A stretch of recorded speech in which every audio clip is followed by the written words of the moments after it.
During this presentation, we are going to begin to look at some simple statistics. Having an understanding of simple statistics will help you reading literature and also understanding results from standardized tests. Once you take an assessment, you always will get a score of some sort. If the score has not been altered in any way, then it is a raw score. We also call this the observed score.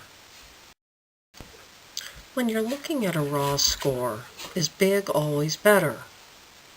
If you're in golf, you don't want a big score. The smaller the score, the better you've done. On other assessments, a big score or a large number is a good thing. So what does the number mean? Basically, it depends on the test or the assessment. Another common statistic that we will talk about is the measures of central tendencies. These are the most often used when we are discussing a variety of tests and their results. These should be fairly familiar with you. The first is the mean, which is the arithmetic average of a set of test results. One of the things that you need to consider is whether the test is norm referenced or criterion referenced. With a norm reference test, the mean divides the distribution. So in this case, the mean, or the center line that goes down the center of the bell, is the average. When we're looking at standard scores, you will note that there are some numbers there. There's a 100 and a 0. We'll get to those in a little bit. The important part is that all the people who took the test, when you average their scores, it falls along that central line. Another measure of central tendency is the median, and it is related to the percentile and the mean. The median is the halfway point, such that if you take all of the scores that were obtained on the assessment, 50% of the scores are above the median and 50% are below. Yet another measure of central tendency is the mode. The mode is related to both the mean and the median.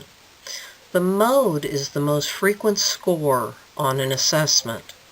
So if the results of a test are 4, 6, 7, 7, 8, 9, 9, 9, 9, and 10, then the mode is 9 because it is the most frequently occurring on the assessment. If you compare the mean, median, and mode, and they are all the same number, you have what is called a normal distribution, or a bell-shaped curve. Another common statistic that you will often see in standardized tests is the quartile. A quartile is a distribution of the data that is divided into 4 equal parts.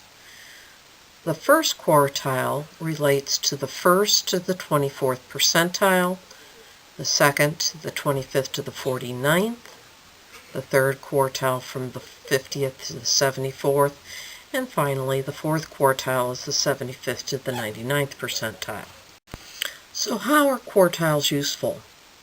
In a normal distribution as is pictured here, it evenly divides the distribution into the 4 categories, so you can get a general sense depending upon where the student scored, how they did in relationship to others.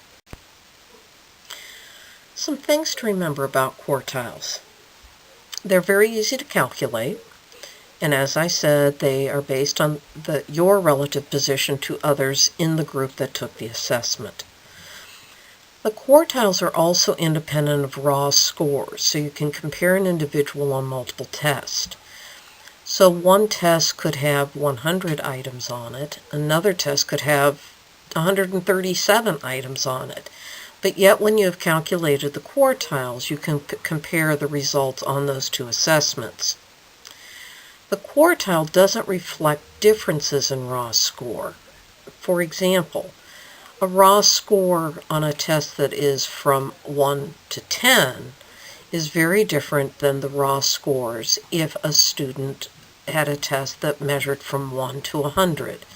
There's no relationship between the raw scores, but you could still calculate the quartiles to figure out where they are related to others. One of the downsides with quartiles is oftentimes they are confused with percentages. Another statistic is deciles. It's very similar to quartiles, the difference being that instead of being divided into 4 equal areas, the normal distribution this time is divided into 10 equal distributions. Yet another statistic is called stay-nines. You may have heard of this one. This also is based on norm scores. This time we divide the normal distribution into nines.